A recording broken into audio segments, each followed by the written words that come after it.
Hello and a very good morning. You're watching the breakfast news on Rajya Sabha television. Let's begin with the headlines this morning.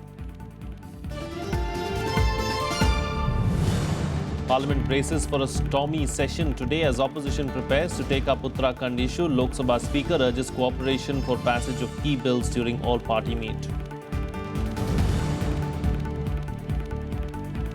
Fourth phase of elections in West Bengal underway. Fate of 345 candidates across 49 seats to be sealed.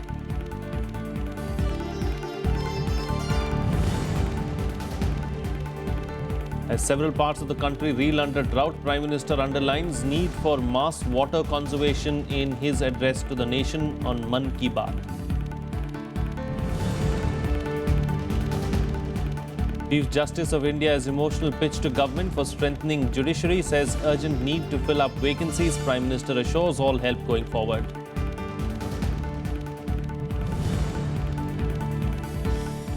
And wrestler Sandeep Tomar secures Olympic berth for India in the men's 57kg freestyle category, makes it to Rio with a bronze medal finish in Mongolia.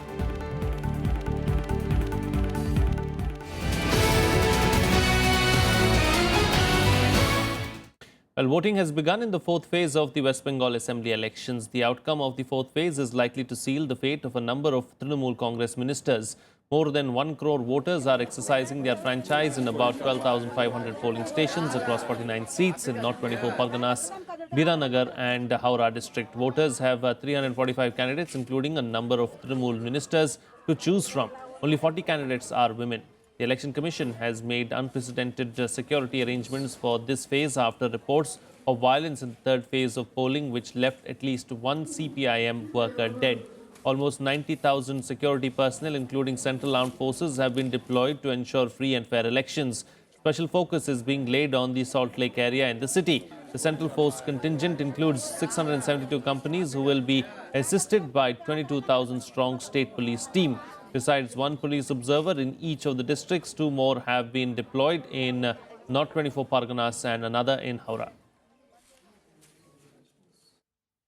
Well, TMC leader Madan Mitra is contesting in the fourth phase of the West Bengal Assembly elections. Arrested by the CBI in 2014, the former State Transport and Sports Minister is contesting polls from his constituency of Kamarhati in 24 North Parganas district.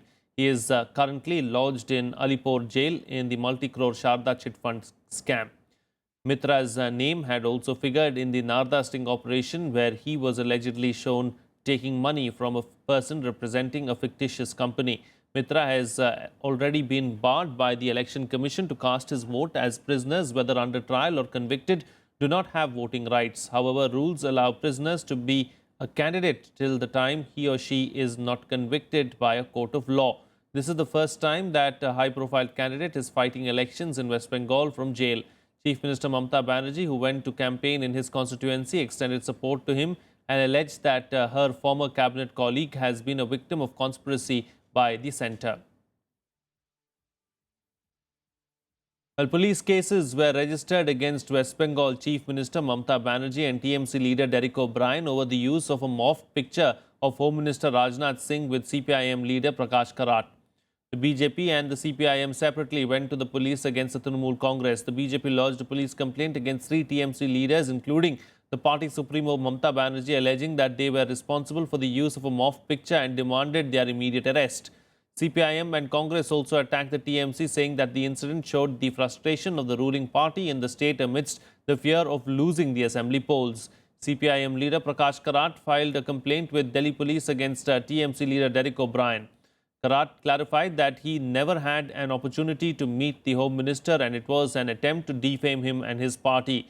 The matter came into the limelight after the TMC posted a picture on its website following a press conference of Derek O'Brien. However, the party removed the morphed picture from its website after the controversy erupted.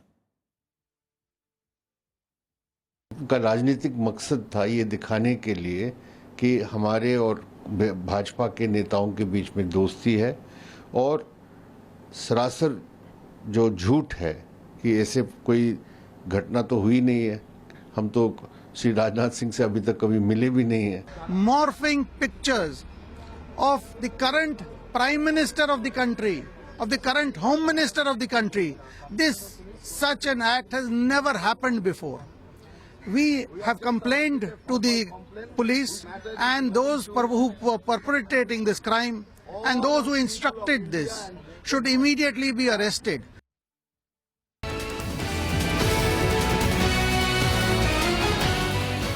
Well, moving on to other news now. The second part of the budget session begins today. The government is looking ahead to push important bills, including the all-important goods and services tax bill. The opposition, however, looks in no mood to let the parliament function without a discussion on the Uttarakhand political crisis. Other parties have also joined ranks with the Congress on the issue, holding the centre accountable for orchestrating the political crisis in the Congress-ruled state. Here's more. Following a productive first part of the budget session, the government is hopeful that the second part of the session will be equally good. And that's why it has listed a heavy agenda for the 15-day session, which includes passage of 13 bills in Lok Sabha and 11 bills in Rajya Sabha. To ensure smooth functioning, Lok Sabha Speaker Sumitra Mahajan convened an all-party meeting on Sunday, just a day ahead of the second part of the budget session, urging leaders to ensure passage of key bills. हम सब अपेक्षा करते हैं कि आने वाला हमारा लोकसभा का सेशन ठीक तरीके से चलेगा. But a united opposition is geared up to corner the government on multiple issues, the prominent one being the political crisis in Uttarakhand. Led by the Congress, opposition parties have accused the government of trying to destabilize a democratically elected government in Uttarakhand. कोशिश हुई और high court के फटकारे के बाद भी फिर वो अपील करके आज जो वहाँ पर इंटीरियम स्टे उन्होंने सुप्रीम कोर्ट से लिया, तो उस बारे में हम चर्चा करना चाहते हैं. ये मुद्दा उनके सामने हमने रखा और इस विषय पे बहुत से अपोजिशन के मेंबर्स सहमत है और वो भी इसके ऊपर चर्चा करने के लिए तैयार है. The issue is going to resonate in both houses. Leader of opposition in Rajya Sabha, Ghulam Nabi Azad, has already given a notice for suspension of the question hour. Another notice has been given by Congress MP Anand Sharma, who has sought adoption of a resolution condemning the imposition of President's rule in Uttarakhand. When the government has to be held to account and to be exposed, that is the duty of the opposition. Parliament have every right to discuss the Uttarakhand development. Let's not forget that Article 356 has been abused. The authority of the government has been abused to topple a democratically elected government. And equally significant it is that when an ordinance is promulgated, President's rule is promulgated, then it has to come to the Parliament. Who is going to approve it? Uttarakhand में एक चुनी हुई लोकप्रिय सरकार को अस्थिर करने का काम केंद्र सरकार ने किया है. मैं उसकी निंदा करता हूं और कल से संसद में इस पर जोरदार हंगामा होगा. इसके लिए सरकार को तैयार रहना चाहिए. The government says it is ready for a discussion on the issue, maintaining that the state was brought under President's rule following a breakdown of state machinery. हम हर मुद्दे पे डिस्कशन के लिए भी तैयार हैं, डिबेट के लिए भी तैयार हैं. हमने कभी ये विपक्ष से नहीं कहा कि हम इस मुद्दे पे डिस्कशन नहीं करेंगे, हम मुद्दे पे डिबेट नहीं करेंगे. जो नियमों के तहत होगा हम उस पर डिबेट करेंगे, डिस्कशन करेंगे. सवाल ये पैदा होता है कि वो किस चीज पे डिस्कशन चाहते हैं, राष्ट्रपति शासन पे. तो फिर होना चाहिए डिस्कशन. कांग्रेस पार्टी ने 88 बार लगाया है राष्ट्रपति शासन, जिसमें श्रीमती इंदिरा गांधी ने 50 बार लगाया है. और वो ज्यादातर ऐसे राज्य थे जिनमें कि उन मुख्यमंत्रियों को पूरा समर्थन था, पूरा उनके पास बहुमत था, उस पार्टी का पूरा बहुमत था. उसके बावजूद भी राजनीतिक कारणों से लगाया गया. सब पे चर्चा होगी. जब एक बार चर्चा होंगे तो इतिहास का वो बदनुमा चेहरा भी कांग्रेस का सामने आएगा.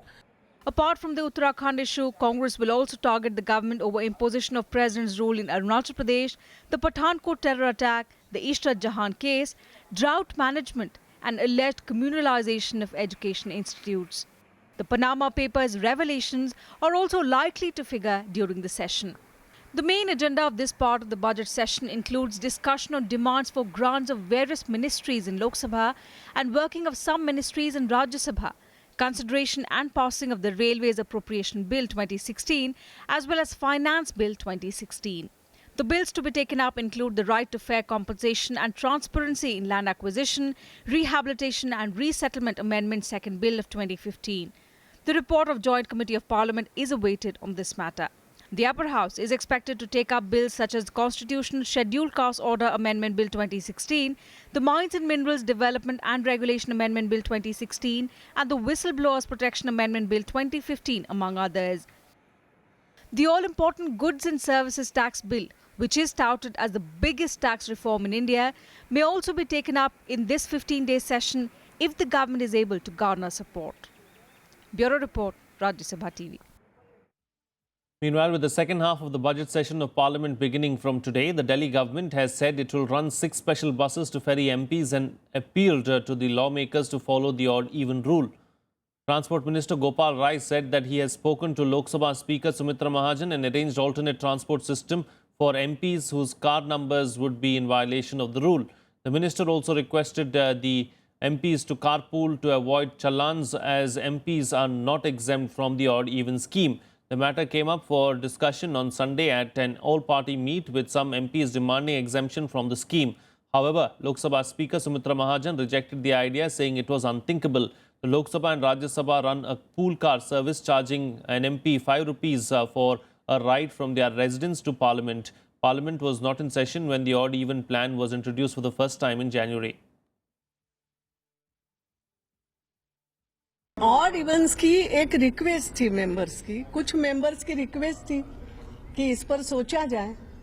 लोकसभा सचिवालय से मैंने कहा है हमारे सेक्रेटरी जनरल को कि हम ये कोशिश करेंगे कि ऑड इवन के अनुसार हम लोगों को व्हीकल्स जो लोकसभा की हम ट्रांसपोर्ट उपलब्ध कराते हैं वो ज्यादा से ज्यादा ठीक तरीके से हम कैसे कर सके, इसकी हम कोशिश करेंगे। इस तरह से दिल्ली सरकार के माननीय मुख्यमंत्री, मंत्री, सारे विधायक दिल्ली वालों के जिंदगी के लिए कारपूल कर रहे हैं। मुझे लगता है कि माननीय विधायकों को भी इसमें सहयोग करना चाहिए, आगे बढ़ करके एक दूसरे की मदद करते हुए कारपूल का प्रयोग करना चाहिए। Well, it's time for a short break now, but news and updates will continue on the other side. Stay tuned. We'll be right back.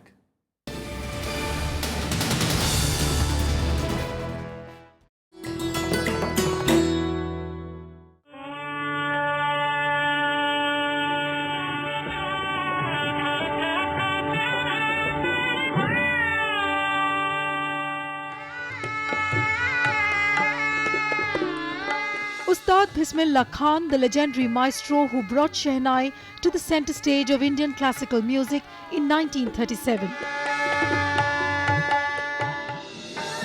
With his heart-touching rendering of Rag Rafi, Ustad mesmerized millions of hearts on the eve of the First Republic Day. But most significant was when India achieved independence, and Bismillah Khan performed from the ramparts of the Red Fort on 15th August 1947. Ustad Bismillah Khan was awarded India's highest civilian award, Bharat Ratna.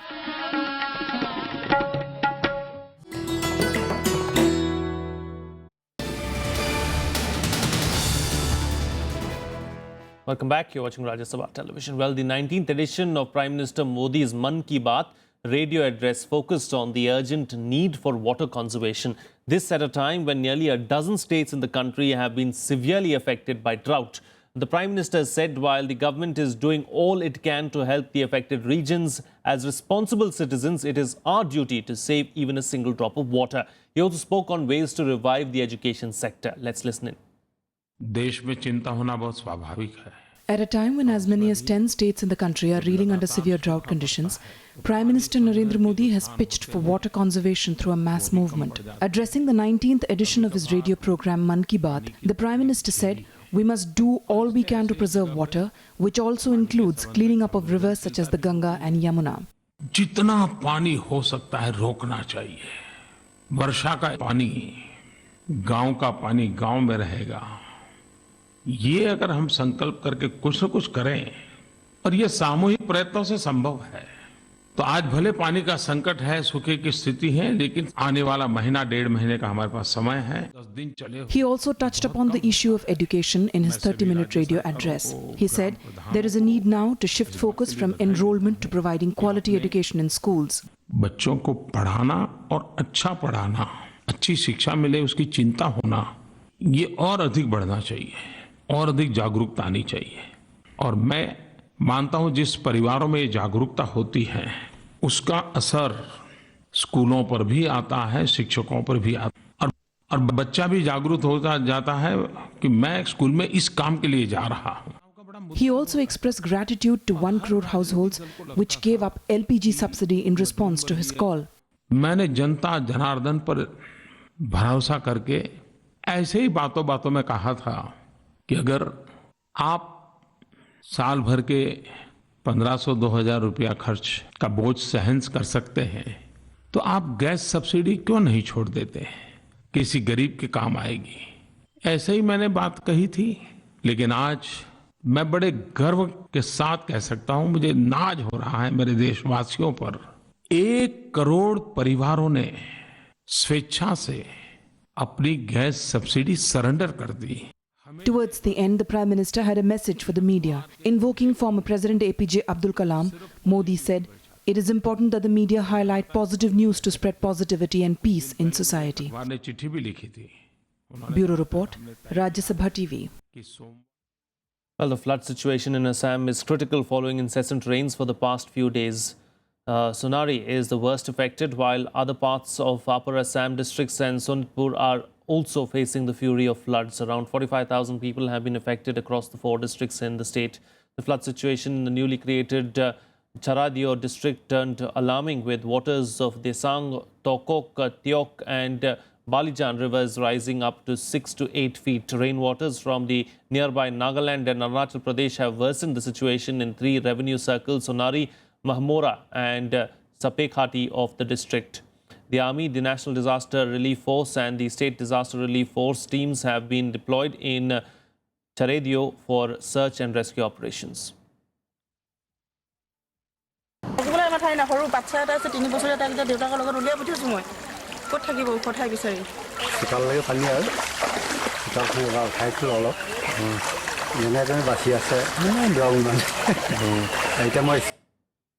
Well, Chief Justice of India T.S. Thakur has made an emotional appeal for strengthening the judiciary. In a rare emotional appeal to the Prime Minister, he stresses on the urgent need to increase the number of judges. The Prime Minister has assured all governmental help to address the issue. Access to justice continues in this country to be an illusion, with at least 30% of our population below the poverty line. Chief Justice of India T.S. Thakur painting a bleak picture of the condition of the judicial system in the country in the presence of the Prime Minister. While addressing the inaugural session of the Joint Conference of Chief Ministers and Chief Justice of High Courts in Delhi, Justice Thakur said that the burden cannot be shifted entirely on the judiciary for delivering justice. In the High Courts today, there are 38,68,000 cases pending, as in April 2016. 38 lakhs, and the position is complicated. It becomes worse when you see there are 434 vacancies that need to be filled up. The CJI also lamenting on government inaction in increasing the number of judges. In 1987, the Law Commission, which is the Government of India Law Commission, not a private body, recommends 40,000 judges in the country. Then comes, of course, inaction on the part of the governments. The increase does not take place.